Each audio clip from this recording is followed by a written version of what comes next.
capacidade. Eu conheço outra pessoa, história. Talvez as pessoas de Nazário me conheciam simplesmente como Ney Cabeleireiro. Existe outra pessoa também que eu quero citar na história do mundo, chamado um pacifista hindu, Mahatma Gandhi. Ele governou a Índia e até hoje tem os seus seguidores.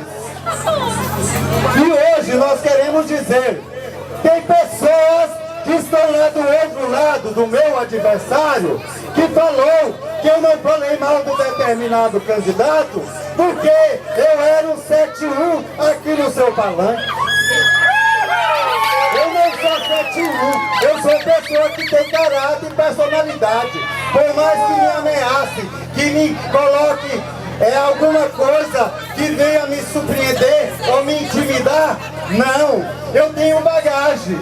Eu sou Ney Cabeleireiro, mas sou pessoa que não passei nem uma noite de faculdade, nem um dia, nem um ano, mas tenho conhecimento. E o que eu quero dizer para você, Vantuíra, você não decepciona essas pessoas que estão nessas ruas arredores, talvez pessoas esquecidas, talvez pessoas que um dia, recentemente, eu comentei com alguém, vocês lá no Conjunto dos Padres. O Conjunto dos Padres é um conjunto igual ao setor Bela Vista, ao setor Paraíso, ao centro de Nazário.